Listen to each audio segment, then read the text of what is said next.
Hello and welcome, ladies and gentlemen, to the news from Saba Satellite Channel from Marib. Let's begin with the headlines. President Al-Alimi advances President's Day amid renewed Saudi support for Yemen's legitimate leadership.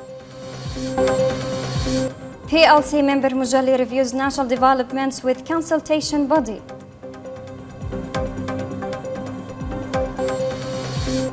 Yemen's institutions back Saudi position, call for de-escalation in Eastern governorates.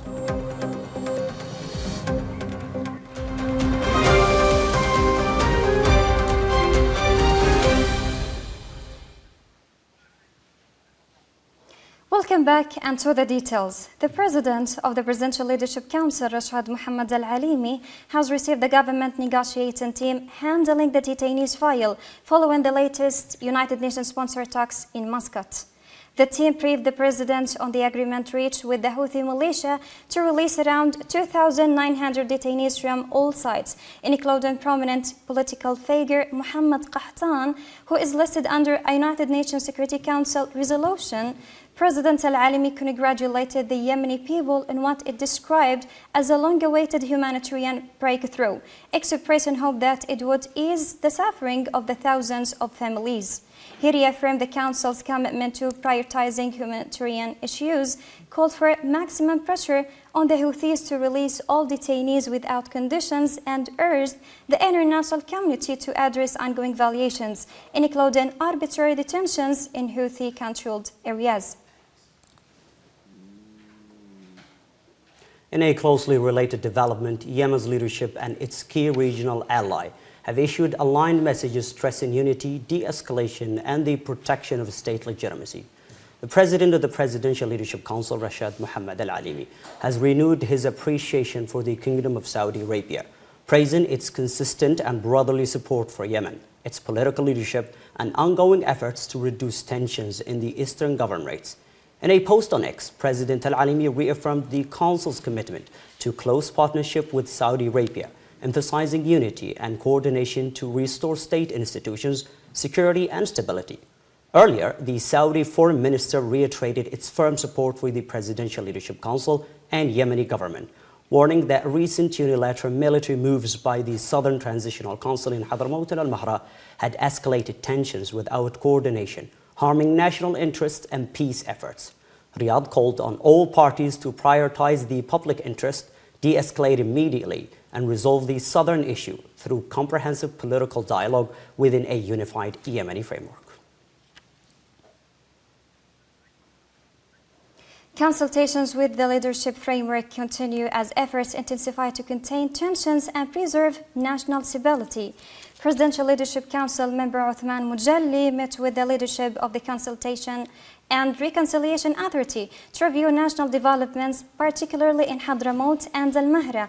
The talks focused on restoring calm, returning forces to previous positions, safeguarding public order, and maintaining essential services in the interim capital, Aden. Within the ongoing Saudi-led effort to support Yemen's stability, both sides welcomed Saudi Arabia's statement reaffirming support for the President of the Presidential Leadership Council, the Council, and the government.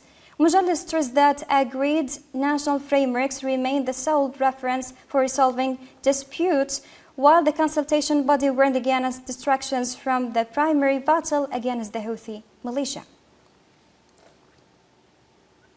In a broad show of political backing, Yemen's Shura Council, government, and major political parties have all welcomed Saudi Arabia's recent statement on developments in the eastern governorates. The Shura Council praised Riyadh's clear position, which said recent military movements by the Southern Transitional Council were carried out unilaterally, without approval from the Presidential Leadership Council or coordination with the coalition. The Council warned that such actions undermine national unity, weaken the legal standing of the Yemeni state, and harm both stability and the southern cause. The Yemeni government also welcomed Saudi Arabia's statement, commending the kingdom's leadership alongside the United Arab Emirates in containing tensions and restoring calm in Hadramaut and Al-Mahra. It stressed that stability in the eastern governorates is a national priority, rejecting any security or military steps taken outside constitutional and institutional frameworks. Meanwhile, A broad coalition of political parties and national components echoed that position, backing Saudi-led efforts to de-escalate and calling for the immediate withdrawal of forces and the return to previous military positions under coalition supervision. All sides reaffirmed that the southern issue is a just cause, but must be resolved through dialogue and agreed national frameworks, not through unilateral actions, while emphasizing unity of ranks against Houthi coup as Yemen's overriding priority. Yemen's Interior Ministry has issued a firm warning against the politicization of the security services, stressing zero tolerance for violations. The ministry has reaffirmed that members of the armed forces and security services are strictly prohibited from engaging in political activities. In an official circular, the ministry cited the Military and Security Service Law, which criminalizes party affiliation and bans the use of the security institutions for partisan or factional agendas, stressing that the forces are national institutions tasked solely with protecting security and public order. The ministry also disowned a circulated statement attributed to a group of officers, confirming it does not represent the ministry or its leadership. It said those behind the statement are former officers who were dismissed or suspended under valid legal decisions. Some for contribution-related cases. The Interior Ministry warned that impersonating state institutions or issuing statements in their name is a serious legal offense, pledging strict legal and disciplinary action to protect the authority of the state and the neutrality of the security services. Meanwhile, education authorities have moved to distance state institutions from political pressure. Yemen's Ministry of Higher Education and Scientific Research has condemned what it described as a coercion and pressure exerted on staff at its headquarters in Aden, rejecting the exertion of media statements under duress.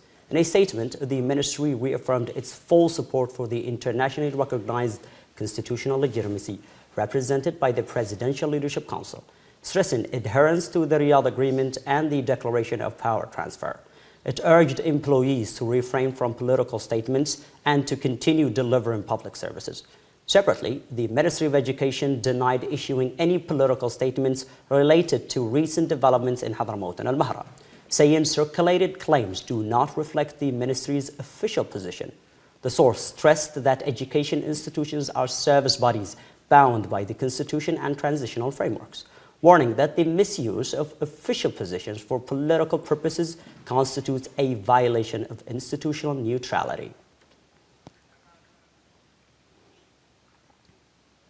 For continuous updates, stay with Saba Satellite Channel. Thank you for watching and have a good time. Have a good time.